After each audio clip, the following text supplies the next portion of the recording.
My dad cut me off and chose my stepsister over me when I refused to be her babysitter. So I exposed her secret and walked away forever. My parents split when I was 10, which was already a nightmare, but it got way worse after that. My dad, Brian, didn't stay single for long. Before I could even process the divorce, he was already seeing a woman named Susan. I remember when he first told me about her. He acted like it was no big deal, like, hey, I've met someone, and we're serious. Then, a few months later, boom, wedding bells. It was so fast that I don't think I had time to really understand what was happening. One minute it was just me and him, and the next, Susan was moving in. Suddenly, I had a stepsister, Melissa, who was 2 years younger than me. Now, I know what you're thinking, great. A new family, right? Except it wasn't like that at all. From the moment they moved in, it felt like I didn't exist anymore. Melissa became the star of the show. It was almost like as soon as Susan and Melissa showed up, I was pushed to the side. My dad treated Melissa like she was the greatest thing that ever happened to him. And trust me, she knew it. Melissa was the type of person who always got her way. If she wanted something, my dad would bend over backward to get it for her new clothes, trips to the mall, special dinners. Meanwhile, I was lucky if I got a good job when I brought home straight A's. It felt like I wasn't even there most of the time. One time, I remember asking my dad if we could go to this amusement park I loved. We hadn't done anything together in a while, and I thought maybe it'd be a good way to bond, you know? He said, maybe, which I thought was promising. But guess what? That same weekend, he took Melissa to some fancy art exhibit because she suddenly decided she was into painting. It didn't matter that we had plans. If Melissa wanted something, that was the priority. It wasn't just the little things either. My whole teenage years were spent watching Melissa get everything handed to her, while I had to fend for myself. I can't even count how many times I asked my dad for help with something, only to hear, "Ask Susan," or "Why can't you be more like Melissa?" That last one really stung. It wasn't just my dad either. Susan was just as bad. She acted like Melissa, was some sort of perfect angel who could do no wrong. Meanwhile, I couldn't catch a break. If I did anything slightly wrong, like getting home late from school or leaving my room, messy Susan would act like it was the end of the world. But if Melissa did the same thing, no big deal. "Oh, she's just expressing herself," Susan would say. It was so frustrating. Favoritism was real, and everyone knew it. I'd hear my friends say stuff like, "Wow, your stepsister really gets everything, huh?" Yeah, no kidding. I was living it. But what really sucked was that no one in my family seemed to care. My dad would just shrug it off whenever I tried to bring it up. And Susan would just give me some fake smile and say, "We're all family here." Sure didn't feel like family to me. By the time I turned 16, I was pretty much done with all of it. Melissa had fully cemented herself as the golden child, and I had come to accept that nothing I did was ever going to change that. I still tried. Though, I talked to my dad about how I felt like I was being ignored. I remember sitting him down one night and telling him how much it hurt to see him always choosing Melissa over me. His response? He looked at me like I was being overdramatic and said, "Melissa's had a tough time adjusting. Rachel, you need to be more patient. More patient." I'd been patient for 6 years, watching as my dad bent over backward for her while. I was left to fend for myself. I just wanted him to understand how much it hurt, but he wasn't hearing it. So I started distancing myself. I figured if I wasn't going to get attention from my dad, I might as well stop trying. I focused on school, kept my head down, and made my own plans. By the time I graduated high school, I was ready to get out of there. College was my escape. I moved out at 18, and honestly, I was just relieved to get away from that house. It felt like a fresh start. I could finally live my life without constantly being compared to Melissa or feeling like I didn't matter. I went to school, got my degree in graphic design, and landed a pretty good job in the same city. I didn't go back home, much just for holidays, and even then, I kept things short. Melissa and I didn't talk, and I was okay with that. We weren't close, and I didn't see the point in pretending like we were. But then, a few months ago, everything started to change again. Melissa and her husband Ben moved to my city. At first, I didn't think much of it. Sure, it was a little weird that she was now living so close after years of basically no contact. But I figured our lives didn't have to intersect just because. We were in the same place. A couple of weeks after they settled in, Melissa called me up and asked for a favor. She wanted me to help them get familiar with the area, show them around, and maybe assist with the move. Since I'm not a total jerk, I agreed. I mean, I didn't want to, but I felt like it was the right thing to do. So I took a few days to show them around, took them to some good neighborhoods, and pointed out places they might like for groceries, schools, and all that stuff. It was fine awkward, but fine. After that, I thought I was done. I helped, and now we could go back to our own lives. Nope. About a week later, Melissa started texting me, asking for help with the kids. At first, it was small stuff. Hey, can you watch Olivia for an hour while I run to the store? Or can you take Max for a bit so I can unpack? I figured it was just temporary while they got settled, so I said yes. Then it started happening more frequently. It went from once or twice a week to almost every day, and it wasn't just an hour here and there. She'd drop the kids off at my place for hours, and then I'd be stuck entertaining them while she was out doing who knows what. Now, don't get me wrong, I love Olivia and Max.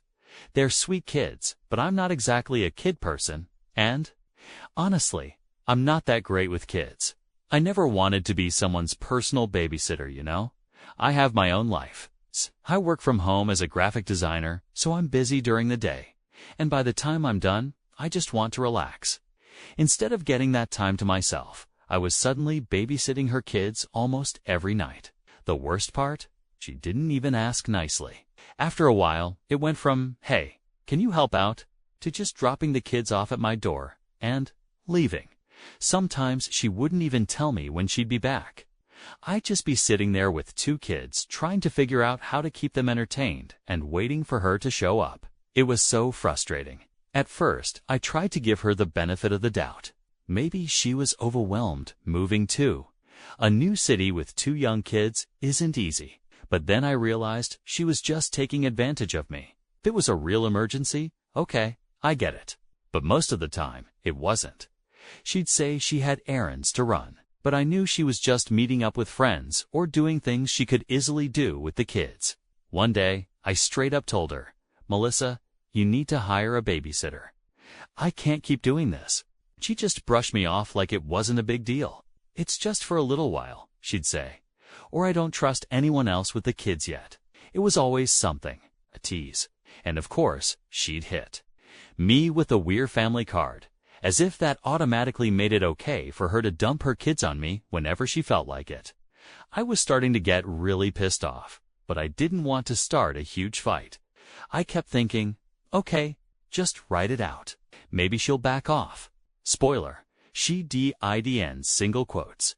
One Friday night, things hit a breaking point. I had plans with my friends to celebrate Katie's promotion. It was a big deal, and I was really looking forward to it. I had told Melissa earlier that day that I couldn't babysit that night. I made it super clear. She said, no problem. So I thought, great. Maybe this will finally give her a wake-up call. Fast forward to 6 p.m. I'm getting ready to head out the door when I hear a knock. I open it, and guess who's standing there with two kids? Yep, Melissa. She didn't even wait for me to say anything. She just handed me Olivia and Max, said something about being late, and rushed off. I didn't even have a chance to argue. I tried calling her, of course. Nothing. I called Ben too, but he didn't pick up either. So there I was, stuck babysitting my sister's kids, and my night was completely ruined. I was furious. I couldn't believe she had just completely ignored what I said, even though I had told her I had plans. It was like she didn't care at all. I ended up texting my friends to let them know I wasn't coming, and I spent the rest of the night babysitting to cranky and tired kids. When Melissa finally came back around 9 or 10 p.m., I was ready to explode. I told her this couldn't keep happening and that she needed to find someone else to help her out. She looked at me like I was the unreasonable one. We're family, she said, as if that was supposed to magically make everything okay. I told her. Straight up, just because we're family doesn't mean I have to drop everything to help you. I have my own life too. She seemed shocked, like she couldn't believe I was actually standing up for myself. Of course, she got defensive and said I was being selfish, that I should help her out more because she was new in town and didn't know anyone else. But I wasn't having it. I told her I wasn't her free babysitter and that if she needed help, she needed to hire someone. I think she expected me to back down or apologize, but I didn't. I was done being taken advantage of. I was done feeling like my time didn't matter. Melissa left in a huff, and I thought maybe that would be the end of it. But nope, things were about to get even worse. A few days after I told Melissa off, I was just trying to get back to my normal routine, focus on work, and put the whole thing behind me. I wasn't looking to start any drama, but of course, drama came to find me anyway.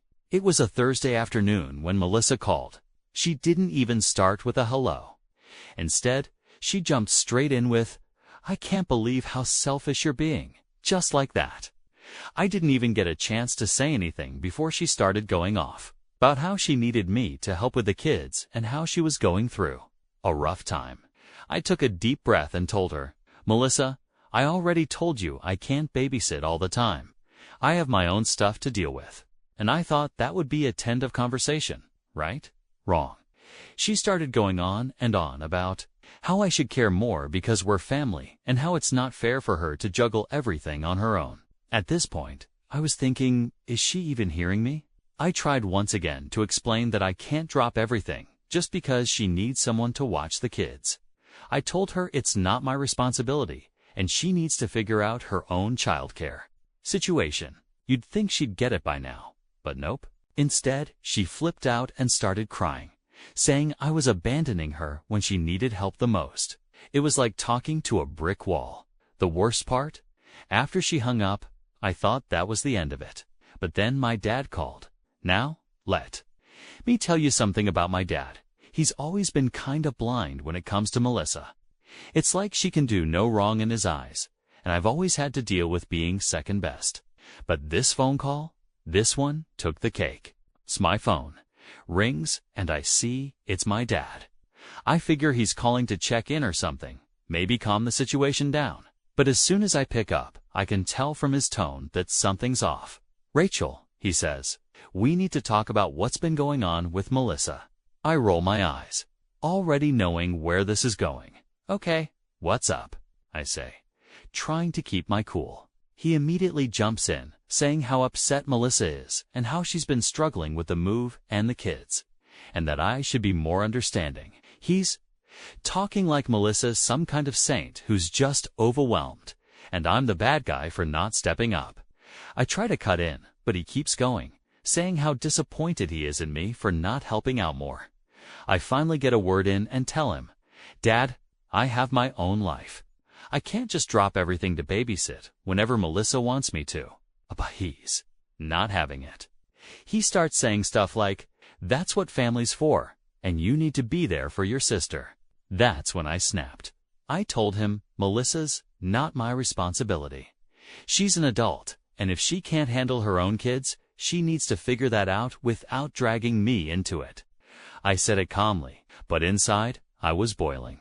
But then my dad hit me with something I wasn't expecting. He said, "If you don't start helping out more, cut you off."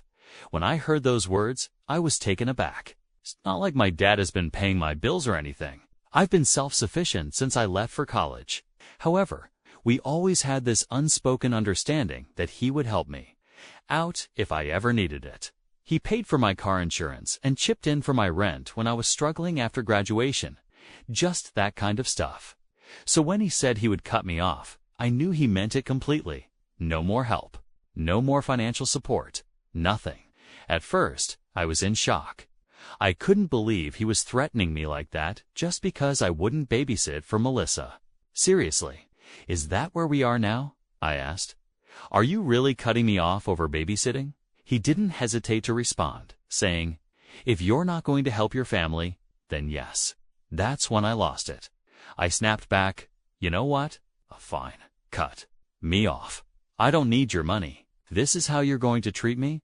Then maybe it's better that we don't talk." He went quiet for a second, as if he didn't expect me to actually stand up for myself. Then he sighed and said, "I'm really disappointed in you, Rachel. You've changed." Changed. I hadn't changed. I just finally reached my limit. I had spent years watching Melissa get everything handed to her while I had to fight for scraps. And now I was being told I was selfish for not wanting to be her free babysitter. I didn't bother arguing anymore. I simply said, "I'm done," and hung up. After the call, I felt a mix of emotions. Part of me was furious that my dad was so blind to what was happening, and furious that Melissa had manipulated the situation to make me look like the bad guy. But another part of me felt just plain sad that my dad couldn't see how unfair he was being, and sad that I was losing what little relationship I had with him. I sat there for a while, trying to process everything. I thought about texting Melissa to reason with her, but what was the point? She clearly didn't care about me or my boundaries. She just wanted what she wanted. If I wasn't willing to give it to her, I was the bad guy. After a while, I decided enough was enough. I wasn't going to let them guilt-trip me anymore. If my dad wanted to cut me off, fine. If Melissa wanted to cry about me not being her personal babysitter, she could do that. But I wasn't going to let them walk all over me. I turned off my phone, made myself some dinner, and resolved to be done with the drama. If they wanted to talk, they could reach out. But I wasn't going to chase after them. I thought that was the end of it. But of course, things were far from over. The very next day, I got a text from Melissa. It wasn't one of those passive-aggressive messages like she usually sends. Nope, this one was straight-up aggressive. She said something like, "I can't believe you'd turn your back on your family. You've always been selfish, and now you're showing your true colors. Don't bother coming around if you're not willing to help." Now, I don't know about you, but being called selfish by someone who's been using me as a free babysitter for weeks, that's rich. I was done with her attitude, and I wasn't going to let her twist the narrative anymore. I texted back, telling her straight up, "I've helped you more than enough, and you've done nothing but take advantage of me. I'm not your babysitter. Find someone else." I was pissed, but at the same time, there was this weird sense of relief. Finally, I was telling her what I should have said a long time ago. No more tiptoeing around her feelings. No more letting her walk all over was done. But then something weird happened later that day. I got a call from one of my friends, Jessica. She sounded kind of awkward, like she didn't really want to talk about what she was about to say. She said, "Hey, so I ran into Melissa earlier today at the mall, and she was with some guy." At first, I didn't think much of it. Melissa was married to Ben, so maybe she was just hanging out with a friend. But then Jessica kept talking, saying they were acting really close, like too close.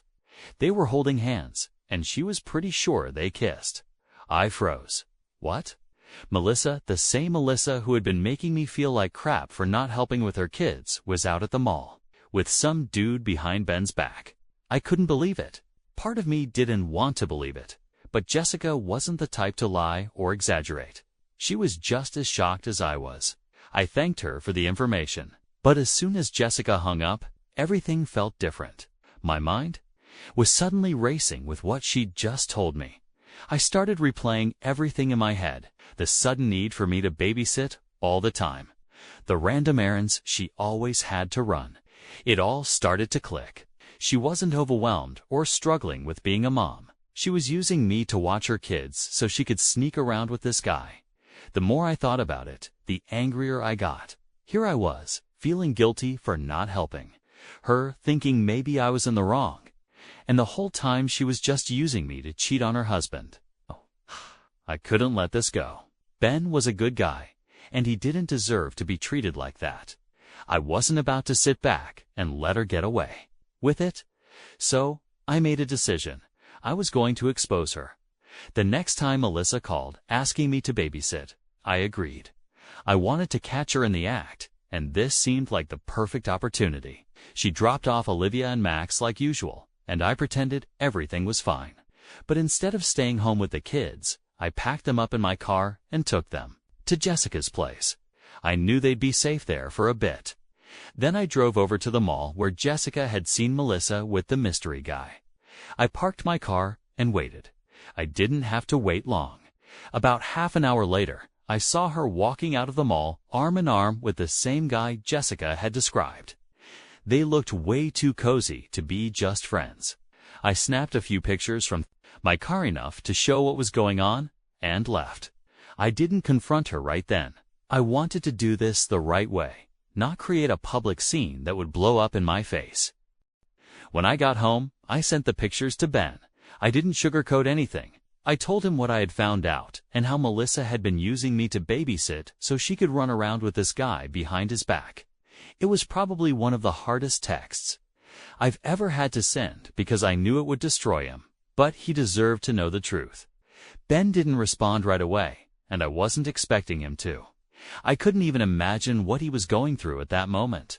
I just hoped he didn't try to brush it off or make excuses for her. He was a good guy, and he didn't deserve to be treated like that. A couple of hours later, I finally got a reply. Ben thanked me for telling him. He said he was devastated, but kind of suspected something was going on. He told me he was going to confront her that night. Oh man, did he confront her? The next morning, I woke up to a flood of texts from Melissa. She was furious, accusing me of ruining her life and sticking my nose where it didn't belong. She tried to twist everything, saying I was just bitter and jealous and that I wanted to tear her family apart. It was wild somehow. I was the bad guy for telling the truth. I didn't even bother replying. There was nothing left to say. I knew what I did was the right thing, and no amount of guilt-tripping from Melissa was going to change that. Later that day, I received another text from my dad. He wasn't happy either. Apparently, Melissa had run to him, crying about how I had betrayed her and how I was trying to ruin her marriage. Of course, my dad took her side. Why wouldn't he? He sent me this long text about how disappointed he was in me, how I should have stayed out of it, and how I wasn't acting like part of the family. That's when I realized there was no fixing this. My dad was never going to see things from my side. He was too far gone when it came to Melissa. I'd always be the selfish one in his eyes, no matter what I did. So I texted him back. Short and simple. If you can't see that I did the right thing, then maybe it's better we don't talk. And that was it. I cut him off. I cut Melissa off. I was done. It wasn't even a full week after I exposed her to Ben that Melissa started reaching out again. I was getting texts like, "I know we've had our differences, but we're still family, and you can't just walk away from this." She was trying to guilt me like always. It was the same old manipulative nonsense. She wasn't sorry for what she'd done. She was just sorry she got caught. At first, I ignored it. I mean, what else was I supposed to do? I wasn't about to engage with someone who had used me and then turned the whole situation around. I felt like everyone was trying to make me look like the bad guy, especially when she kept sending me texts and voicemails. They were long and rambling, filled with accusations about how I had destroyed her marriage. She claimed she didn't know what to do without me. It all felt so fake, as if she was trying to guilt-trip me for standing up for myself. Honestly, I wasn't falling for it. Then, out of nowhere, Ben called. I hadn't spoken to him since I sent him the photos of Melissa with another guy. After that, I decided to let him deal with his own stuff, thinking he needed time to process everything. I didn't want to get involved in the aftermath, so when I saw his name pop up on my phone, I was a bit nervous. I wasn't sure if he was calling to thank me or if he was going to lash out. But to my surprise, Ben was actually really calm. He said, "Hey, I just wanted to say thank you." I was thrown off. Thank you wasn't exactly what I expected. He went on to explain how, after I told him about Melissa's affair, he confronted her. Everything came out. At first, she tried to lie, but when he showed her the photos, she couldn't keep up the act. They had a huge fight, obviously, and she admitted to everything. Ben told me he was filing for divorce, which was long overdue. I felt bad for him, but at the same time, I was glad he was finally standing up for himself. He deserved better than what Melissa had put him through. Ben said he was planning to move out of the city, take the kids, and start fresh somewhere else. He didn't want them to be around all the drama, and he didn't trust Melissa to put their needs first. I couldn't blame him. After everything she'd done, it was clear she only cared about herself. We talked for a bit longer, and then he said something that stuck with me. "You did the right thing, Rachel. Don't let anyone make you feel otherwise." Honestly, that's exactly what I needed to hear. For so long, I had been doubting myself, wondering if I was the problem or if I was being too harsh. Hearing Ben say that, hearing him thank me for exposing the truth, made me realize I wasn't the villain in this story. I was just someone who had finally had enough. After hanging up with Ben, I felt lighter, as if I could finally breathe again. But of course, things weren't completely over. Melissa wasn't done yet. She kept trying to reach out, sending texts and leaving voicemails. She even showed up at my apartment a couple of times, but I wasn't having it. I blocked her number and told the building manager not to let her in. I was done with the drama and wasn't going to let her guilt me back into her mess.